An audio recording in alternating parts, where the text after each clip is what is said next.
Have you always wanted to be a medical tourist, but are scared out of your mind about receiving treatment in another country that you're not familiar with, that you don't speak the language, and that you haven't visited? Do you have a diagnosis and you're curious about how other countries are treating that ailment?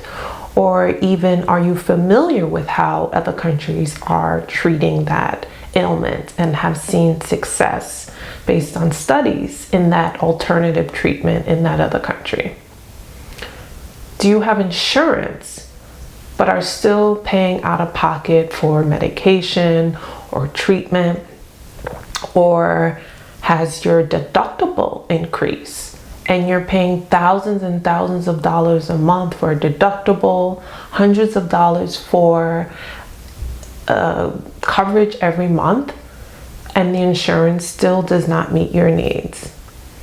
And finally, have you considered canceling, doing away with your insurance because it seems like it's not meeting your needs and the needs of your family, because you still have to pay out of pocket for expenses?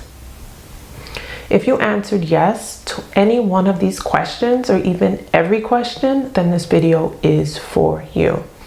If you are tired of coupon clipping and budgeting, should I buy this week, or do I have to get my diabetes medication, or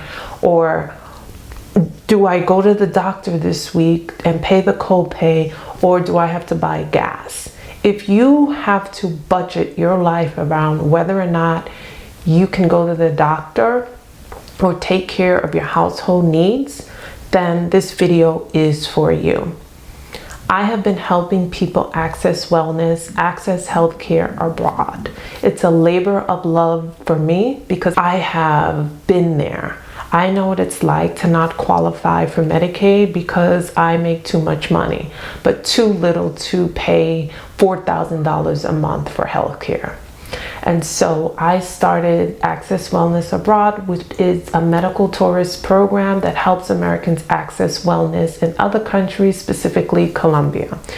30 million people right now in the United States don't even have health insurance. Many who do have health insurance are living hand to mouth because the cost of insurance is so unaffordable. I did a TikTok live regarding my journey with canceling health insurance and not being able to afford health insurance under the Obamacare or the Affordable Care Act, and many people chimed in. Thousands of people chimed in, sharing their experiences about the debacle of what health insurance is.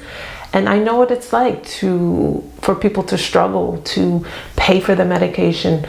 And so that is why I started this medical tourist business. Before we get into the details of how you can become a medical tourist, if you're curious about it, this is the legal code, and on this channel we discuss a wide range of legal topics. We discuss public policies, we talk about laws coming down the pike, and most recently we talk about move abroad, things to plan for if you're deciding to move abroad. So if you're curious about those topics, please don't forget to like and subscribe. I'll wait. Thank you. And please share with anyone else you think will find value.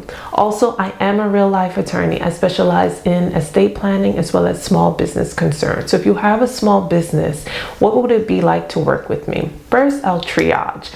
I'll go into your business. I want to see the bones of the business, see how you're operating, to eliminate anything that's superfluous and that's costing you money. So essentially, I do an overhaul to make sure you don't have any redundancies in your company. Make sure that you have standard operating procedures so that you can run efficiently and that you're not siphoning out money unbeknownst to you that can better be used toward reinvesting in your business. So that's what it's like to work with me. So if you're curious about working with me, there is a link in the description box. We also go over trademark, copyright, whether it's appropriate for you. So it's an overhaul over your business to make sure that you're doing the things that you should be doing. We also look at exposure to liability.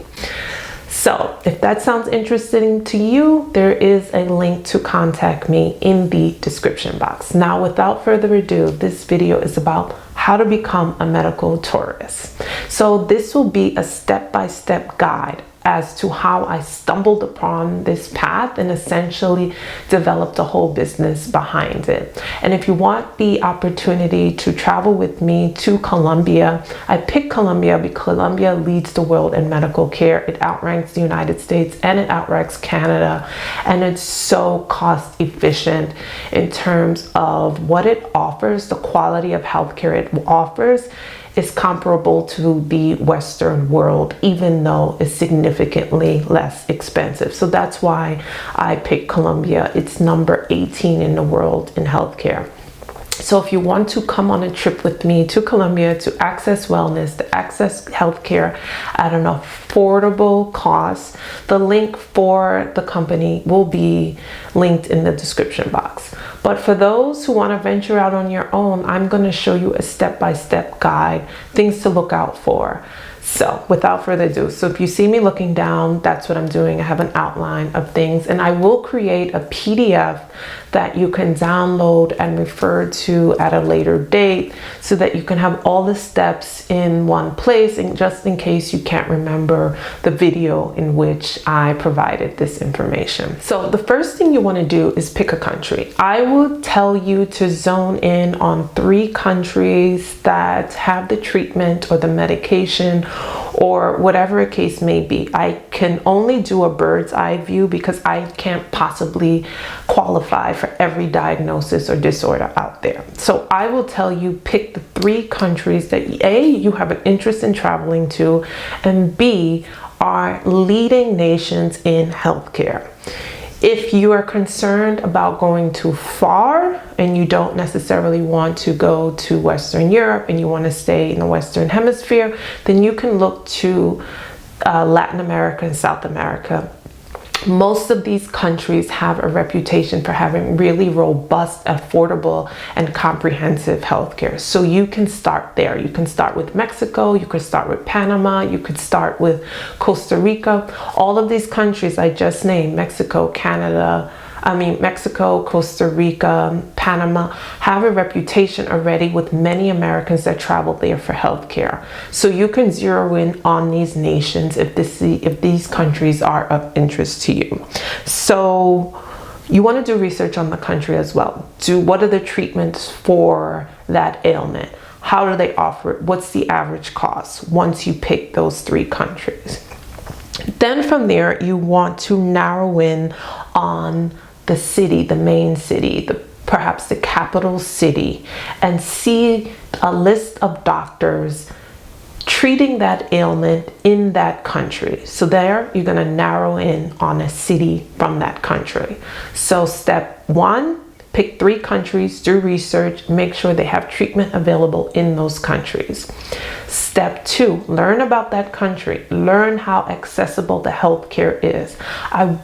Do your best not to pick an obscure country that may not have the resources available to treat that condition, or there's only one specialist in that whole country. You want to double down on your research to make sure it's a common ailment. Many doctors are educated in treating that condition. You do your research regarding that country. You narrow in on the city.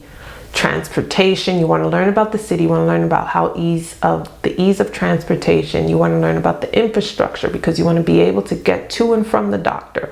So you could watch YouTube videos, you could Google this, all of this is Googleable.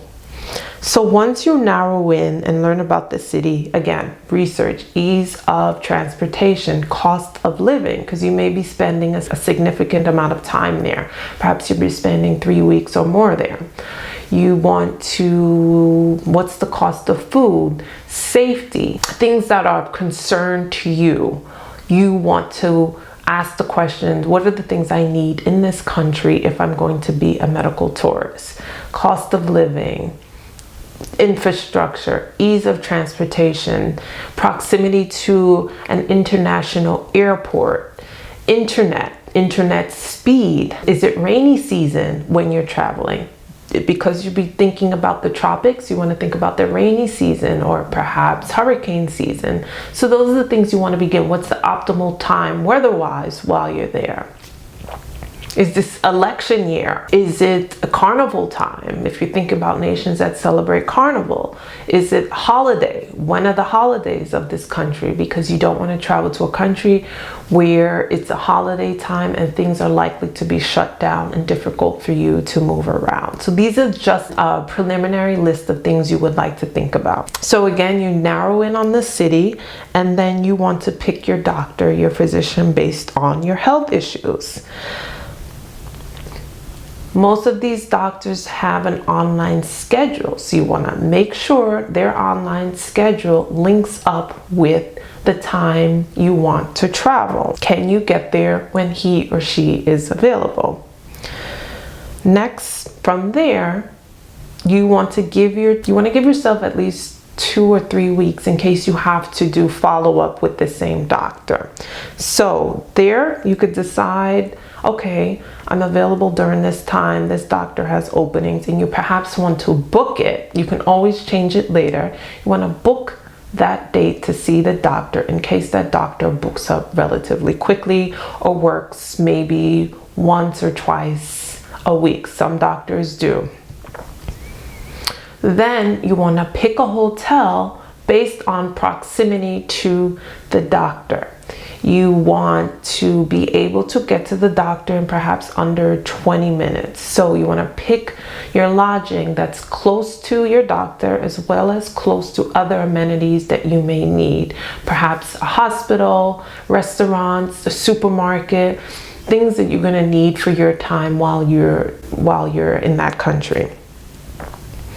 I'm going to also provide videos walking through the Google searches that I did. So you're picking a hotel, so you pick your doctor, and you're staying for around 3 weeks. So here's the budgeting, here's the budget cost, because there's a lot of propaganda out there saying, oh, you have to factor in the cost if you want to be a medical tourist. And I'm like, duh, you're not going there for free. It's only obvious. And a lot of people think the cost to become a medical tourist, or the cost that you would be paying for airfare and for lodging will be an exorbitant amount of money, therefore disqualifying medical tourism as being something advantageous. So we're going to do the math. So here we picked this hotel close to the doctor. You're staying for 3 weeks. So as you can see, we have 3 week stay. Let's pick these dates, May 26th to June 16th. So a 21 day stay with breakfast included from May 26th to June 16th is costing about $1,216. Again, a 21 stay, this is the dates that you selected, hypothetical dates from May 26th to June 16th. $1,216 for a 21 stay, breakfast included. So already you budgeted for your accommodations and 1 meal a day. Then you want to book your flight. So again, we're going to Colombia, we're booking the flight. The flight total is $711 for a regular flight. We're not doing business class or anything like that because we're flying on a budget, right? We're going there for healthcare. And if you want to increase your budget to flying business class, then perhaps you could do that. But this flight, standard flight with 2 luggage. So here you have booked your hotel and your flight. So what's left is transportation and food. You want to know how much it's going to cost you daily. So you do your research.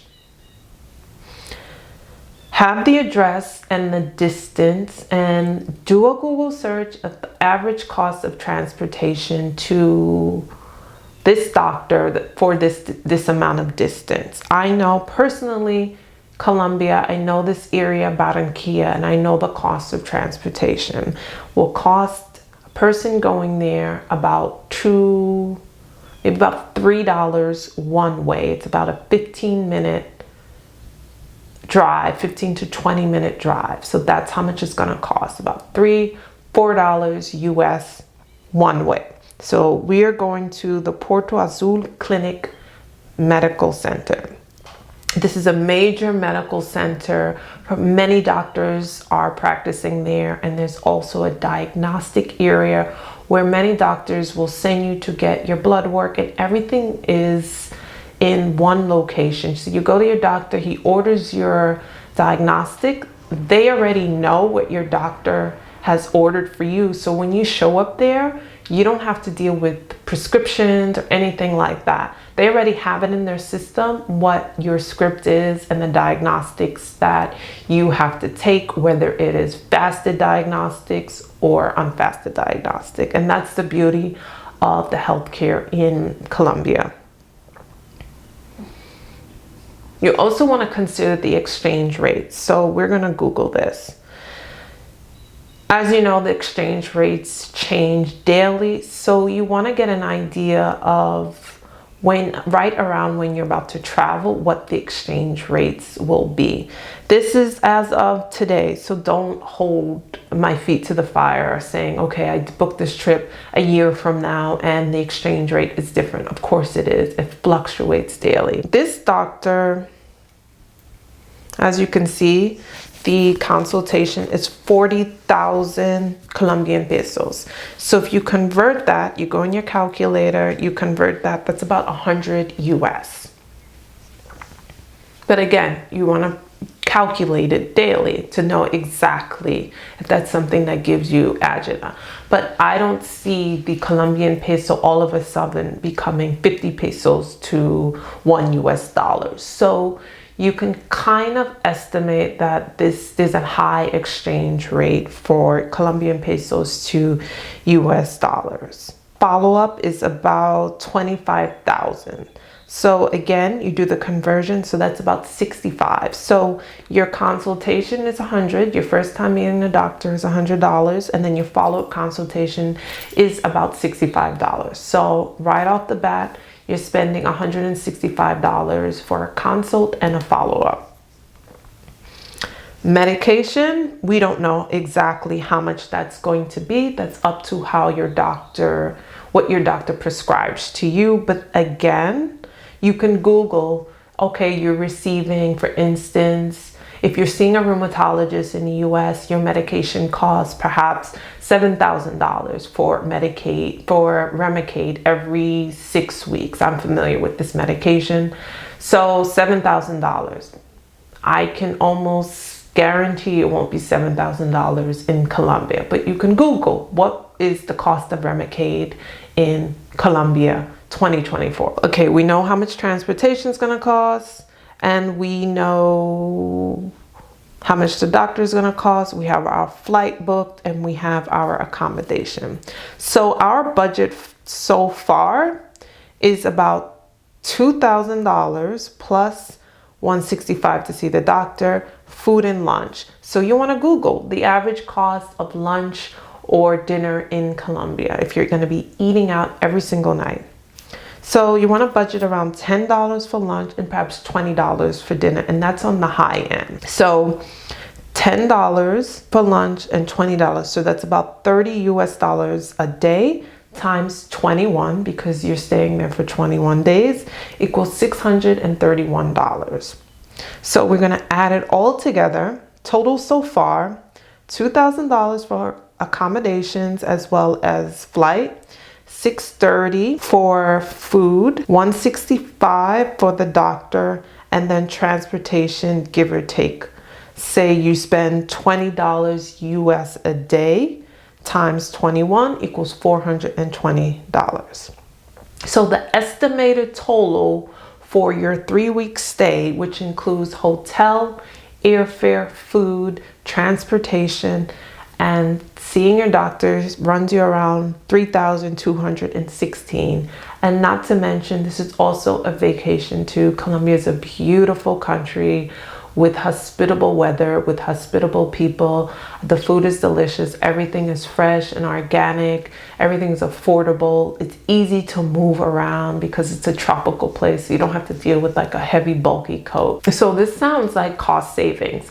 On my TikTok, like I mentioned, so many people chimed in saying they're paying $7,000 a month, $7,000 for a deductible, some $9,000 for a deductible, hundreds of dollars a month for their family of 3 or 4. The costs are exorbitant, and a lot of people said that their insurance became unaffordable after the Affordable Care Act was passed, disqualifying them and making them unable to even afford health insurance. One guy, I saw his video, this is not a partisan video, but he mentioned that he knew he was no longer a Democrat when he had bone cancer and was unable to afford his medication under the new Affordable Care Act.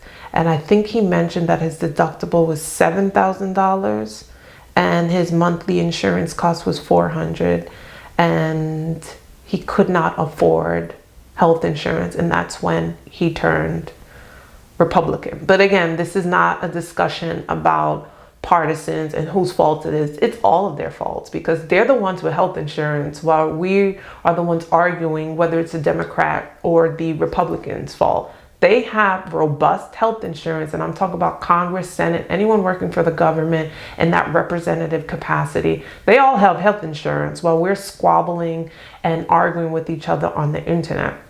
Not only do they have health insurance that we pay for, they make $250,000 a year, and they work 160 days a year. So they work half as much as we do, but make 3, 4, 5 times more than what Americans do. So the issue is not a partisan issue, it's a human rights issue. And as much as they like to point fingers, they're all to blame, because none of them are doing their job, and they're all useless if you ask me. So I say that to say this is an alternative for those who are stuck and need access to treatment. I created this plan as a step-by-step guide so you can get an idea of the budgeting that you would have to do if you're considering becoming a medical tourist. And I really hope it's helpful. Another point is, if you are a person with a disability, a person with determination, I like to say, make sure in your accommodations that you check the hotel to make sure that they have ADA compliant materials so that you can be comfortable in your stay. If you come on my trip as a medical tourist, I already did the footwork to provide ADA comfort for you so that you're not worried about whether or not you will be able to access the doctor's office or the dentist's office. I already triaged that and figured that out for you. But if it's a trip that you want to make yourself, you make sure you do the research to make sure there's ramps, to make sure that there's elevators at the doctor's offices, perhaps on the first floor. You want to make sure that the curbs have the ramps for you, etc. You know the research that you have to do. If you are hearing impaired, because I did see a comment on one of the videos saying a woman would like to be a medical tourist, but she's scared because she's deaf. If you come on this trip, I will make sure that you have an interpreter, or that the doctor will provide everything to you in writing regarding diagnosis, treatments, and everything like that that you will need, so that you will be able to read it, so that you're not in the dark. Another thing, if you want to travel alone, you do have the option to travel with a companion if you're a person with a disability or hearing impaired. That's also an option, so that you don't feel as vulnerable that you're by yourself in a country without anybody. Ask someone to accompany you. Again, I'm going to plug my business. If you come with me, we will make sure you have the resources available to you. We will have a nurse available to you at night if that's something that you're concerned with, as well as any accessible features that you need along your trip. We will make sure, we will go to the surgical supply place to make sure we purchase any additional mobility instruments that you may need in order to make sure that you're comfortable and that you can move around without worry. That I really want this trip to be inclusive to all people, especially the disabled community. This is a cause that's dear to me. I grew up with a mother that had a chronic condition that made her disabled. So I've been fighting this fight most of my life, having to step in and advocate for her when she was unable to advocate for her. So this is a cause that's near and dear, and I haven't given up the fight because I believe people with disabilities should be able to access everything like every able-bodied person, and they should not be left to the side. So this is why I've made sure I've had this caveat in my business to make sure it's inclusive of all people. So that is my why. I have worked for the Office for Civil Rights, making sure hospitals have been compliant with ADA regulations and making sure that people with determination have access to the facilities, whether that's sign interpreters or Braille in the hospitals, the accessibility regarding the elevators. So I've done this work for many, many years. And so it's a passion of mine, making sure people with disabilities have access to healthcare, as well as able-bodied people. Like I said, it should be a human right. Is there anything else I want to say about that? So if you're a person with disabilities and you need a little more assistance, you are more than welcome to come with me as a medical tourist, and I will make sure that you have all the accommodations that you need to make your stay comfortable. Please let me know your thoughts in the comment section. If this video has been helpful, please share with anyone else that you know is struggling with accessing healthcare. Just because you don't have health insurance, you still can access healthcare, and these are the steps to help someone access healthcare. There are solutions out there. We just have to be ingenious and creative regarding the solution. So again, please don't forget to like and subscribe. I'll wait. Thank you, and share with anyone else you think will find value. Where do you go from here? After this video, please head to my next video, which is about my mother's experience being a medical tourist, her experience in Colombia, changing her medication, seeing a doctor, having an interpreter, having me interpret everything because she does not speak any Spanish, and what that experience was like for her as a woman over 60.